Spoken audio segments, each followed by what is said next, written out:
ان کی حفاظت کے لیے انہوں نے رات دن لگا دیے. انہوں نے معاش کی طرف نہیں دیکھا, انہوں نے اپنے تعمیر و ترقی کی طرف نہیں دیکھے, انہوں نے اللہ کے دین کی حفاظت کے لیے اپنے زندگی کو وقف کر دیا. 60,000 علماء تھے, محدثین, مفسرین, قراء, جو قرآن کریم کی حفاظت پر مامور ہو گئے تھے. رات دن ان کا کام یہی تھا.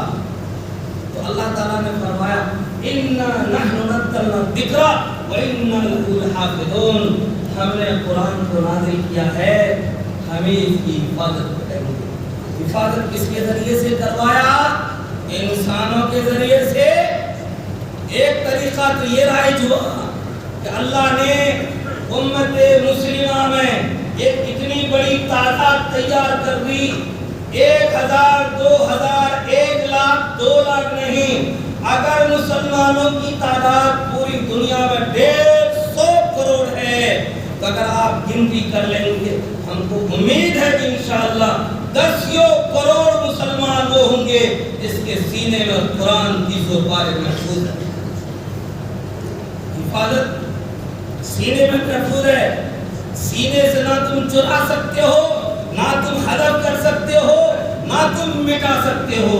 کاغذ کے ورق پر جو حروف لکھے ہوئے ہیں اس میں تم چھیڑ خانی کر سکتے ہو, اس میں تم کچھ بھی کر سکتے ہو, لیکن جو ہمارے سینے میں محفوظ ہے اس میں تم کبھی ہاتھ بھی نہیں لگا سکتے. اس لیے کوئی بند ہے وہ صرف اللہ کو معلوم ہے. انگریز آیا, اس نے قرآن کے ہزاروں لاکھوں نسخوں کو جلا دیا اور وہ اپنے آپ کو کمال سمجھنے لگے کہ ہم نے قرآن کو جلا دیا, اب مسلمانوں کے درمیان قرآن نہیں رہے گا. لیکن کیا ہوا, اس زمانے میں بھی ہمارے ملک میں, ہمارے وطن میں 1-2 نہیں, ہزاروں نہیں, لاکھوں کے تعداد میں علماء وفاد موجود تھے. اور انگریزوں سے کہا گیا تم کو جتنے بھی نسخے قرآن کے ملے تم جلا دو, مجھے کوئی غم نہیں ہے, ہمارے سینے میں قرآن موجود ہے. ہمارے سینے میں قرآن موجود ہے. اور امت محمدیہ کی ایک جماعت ایسی ہے جو قرآن کے تفسیر پر مامور ہے, قرآن کے معنی لکھنے پر مامور ہے. اگر آج صرف قرآن کی تفاسیر کو جمع کر دیے جائیں, نبی صلی اللہ علیہ وسلم کے دور سے لے کر آج تک علماء نے جو کتابیں لکھی ہیں قرآن پر, قرآن کے معنی پر, قرآن کے مطالب پر, قرآن اللہ کی کیا مراد ہے, نزول کس مقصد سے آیت کا ہوا, ان تمام کتابوں کو اگر جمع کر دیا جائے تو کئی ٹرک کتاب بھر جائیں گے صرف ایک قرآن پر جو علماء نے خدمت کی. یہ باتیں میں کیوں کر رہا ہوں میرے بھائیوں؟ دنیا جانتی ہے کہ جتنے بھی دنیا میں مذہب کے ماننے والے ہیں, دھرم کے ماننے والے ہیں, آج بھی مسلمان قابل مبارکباد ہیں کہ وہ آج بھی اپنے مسائل کو لے کر اپنے علماء کے پاس آتے ہیں. ان کے دلوں میں خوف ہے, ان کے دلوں میں ڈر ہے کہ اگر کوئی معاملہ اسلام کے خلاف ہو گیا تو ہم اللہ کے ہم پکڑے جائیں گے, تو فوراً بھاگے بھاگے کسی عالم کے پاس آتے ہیں, مولانا صاحب ایسا ہو گیا, حل بتا دیجئے.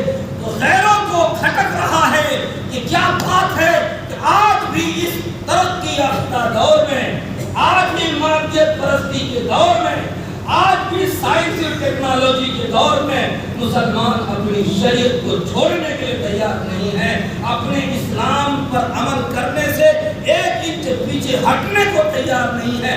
قانون پہ قانون لے آؤ, وسیم رضوی جیسے 1000 کتوں کو تم لگا دو کیس کرنے کے لیے. ہمارا عقیدہ کل بھی تھا, آج بھی ہے, قیامت کی صبح تک رہیں گے.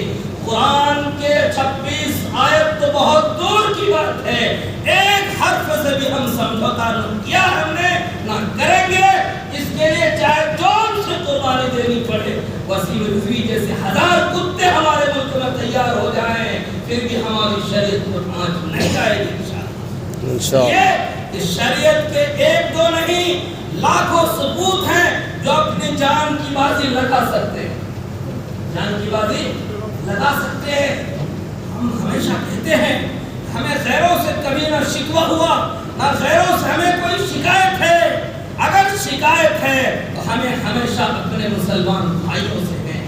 زر خرید غلام، بدترین قسم کے لوگ جو اسلام کا لبادہ اوڑھ کر ہمارے صفوں میں بیٹھتے ہیں، ہمارے پیچھے نماز پڑھتے ہیں، ہماری طرح شکلیں بنائے ہوئے ہیں، ہمارے اس سماج میں شادی بیاہ کرتے ہیں اور پھر انہی کی زبان سے انہی کو خرید کر اسلام کے خلاف استعمال کرائے جاتے ہیں، انہی میں سے وسیم رضوی بھی ہے۔ میں مبارکبادی دیتا ہوں اپنے ان شیعہ علماء کو، جس طبقے سے وسیم رضوی تعلق رکھتا ہے وہ شیعہ ہے، لیکن تمام شیعہ علماء نے ایک وقت کہا کہ وسیم رضوی شیعہ فرقہ سے خارج ہے، نہ اس کا جنازہ پڑھا جائے گا، نہ اس کو مسلمانوں کے قبرستان میں دفن کیا جائے گا، نہ کوئی مسلمان اس کے جنازے کو اٹھائے گا۔ اس نے کہا، شیعہ علماء نے کہا، قابل مبارکباد ہیں وہ یہاں پر بعض شرط پسند لوگوں نے وسیم رضوی کو کھڑا کر کے کوشش کیا کہ شیعہ سنی کا جھگڑا ہو جائے گا، مسلمان آپس میں لڑیں گے، مسلمان آپس میں بھڑیں گے۔ ایسا نہیں ہوگا۔ ہم ان لوگوں کے اس خرافات کو سمجھ چکے ہیں کہ وہ اب الگ الگ حربے سے ہمارے اوپر آنا چاہتے ہیں۔ ہم ہر حربے کو سمجھ چکے ہیں کہ وسیم رضوی کے پیچھے کون ہو سکتا ہے، وسیم رضوی کو برقلا کر سپریم کورٹ تک پہنچانے والا کون ہو سکتا ہے۔ وسیم رضوی کی ہمت نہیں ہے کہ سپریم کورٹ پہنچ جائے، اس کی کیا اوقات ہے کہ قرآن پر انگلی اٹھا لے، لیکن اس کے پیچھے کچھ طاقتیں ہیں جو استعمال اسے کر رہی ہے۔ لیکن وسیم رضوی جیسے 1,00,000 کتے بھی پیدا ہو جائیں ہمارے ملک میں، ہمارے قرآن ایک آیت کبھی انشاءاللہ آنچ نہیں آئے۔ اس لیے جو مسلمان موبائل چلاتے ہیں، جو نوجوان موبائل چلاتے ہو، ہرگز قرآن کی ایک آیت کے خلاف ٹویٹ مت کرنا، ورنہ تم کافر ہو جاؤ گے، تمہارا نکاح ختم ہو جائے گا اور تمہیں دوبارہ اسلام میں داخل ہونے کے لیے کلمہ پڑھنا پڑے گا۔ وسیم رضوی متفقہ طور پر ان پر کفر کا فتویٰ صادر ہو چکا ہے، اس کا سوشل بائیکاٹ ہو چکا ہے، پورے علاقے میں اس کا بائیکاٹ ہو چکا ہے۔ نہ وسیم رضوی سے کوئی سلام کرے گا، نہ مصافحہ کرے گا، نہ اس سے ملے گا۔ یہ پیغام اگر کوئی میرا ریکارڈ کر رہا ہے تو ان تک پہنچائے، اس کے گاؤں تک پہنچائے، ان کے رشتہ داروں تک پہنچائے۔ وسیم رضوی سے نہ اس سے کوئی کلام کرے، نہ سلام کرے، نہ اپنے پاس بیٹھائے، نہ کوئی دوستی کرے، اور اس کی زندگی اتنی عجیب بن جائے گی وہ خود بخود وہ اپنے آپ کو ہلاک کر دے گا۔ ہمیں ہلاک کرنے کی کوئی ضرورت نہیں۔ اللہ کا عذاب آئے گا اس پر۔ 26 آیتوں پر انہوں نے اٹھائی ہے اور ایسی عبرتناک سزا ملے گی۔ آپ سب اگر زندہ رہیے گا اپنی زندگی میں دیکھیے گا۔ کفار مکہ میں سے ابو جہل نے قرآن کو انگلی اٹھایا، ابو لہب نے اٹھایا، عتبہ نے اٹھایا، شیبہ نے اٹھایا، سارے لوگ مٹ گئے، قرآن زندہ ہے، سارے لوگ ختم ہو گئے، قرآن کے ماننے والے زندہ ہیں۔ آج بھی جو لوگ شر پسندی قرآن کے خلاف کریں گے انشاءاللہ وہ مٹیں گے، قرآن کے ماننے والے زندہ ہیں، زندہ رہیں گے، پڑھا جائے گا اور اس کے پڑھنے والے ایک نہیں ہزاروں پیدا ہوں گے۔ مسلمانوں، آپ سے میری درخواست ہے کہ آج جو فرقہ پرست طاقتیں ہیں، جو لوگ اسلام کے خلاف ہر وقت کوئی نہ کوئی شوشہ اٹھاتے ہیں تاکہ مسلمان آپس میں لڑیں، آپس میں کٹیں، آپ ہرگز آپس میں نہ لڑیں، آپ ٹویٹ نہ کریں، بلکہ آپ سمجھیں اس کے پیچھے کون ہو سکتا ہے۔ ابھی اور ایک خبر آئی کہ کرناٹک وقف بورڈ میں جو چیئرمین ہے وہ مسلمان ہے۔ اس کا کام کیا تھا؟